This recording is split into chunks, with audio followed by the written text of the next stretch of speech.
এক সময় যখন বহু রাজনৈতিক দল অংশগ্রহণ করে নাই, তখনও নির্বাচন করা হয়েছে এবং বলা হয়েছে অংশগ্রহণমূলক হয়েছে।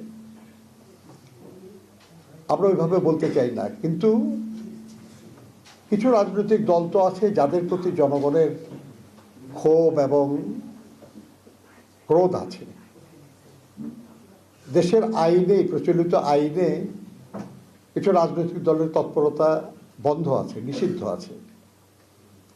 কাজে তারা তো নির্বাচনে অংশগ্রহণ করার আইনগত সুযোগ নাই।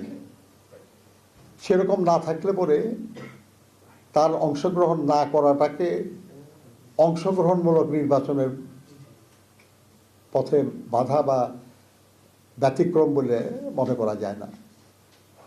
এর বাইরে যেসব কোনো দল যদি তারা নির্বাচন করতে না চায়, তাহলে সেটা ভিন্ন কথা। তো আমরা মনে করি সেটা হলো যে এই মুহূর্তে অবাধ সুষ্ঠু নির্বাচন অনুষ্ঠানের যে আয়োজন হয়েছে, সেখানে যাদের রাজনৈতিক তৎপরতার উপর কোনো বিধিনিষেধ নাই, তাদের কারণে নির্বাচনে অংশগ্রহণ করার উপর কোনো বাধা নাই। এখন এটা তাদের সিদ্ধান্তের প্রশ্ন। যদি বাধা হতো তাহলে আমরা বলতে পারতাম যে নির্বাচনে কিছু দলকে বাইরে রেখে করার চেষ্টা চলছে।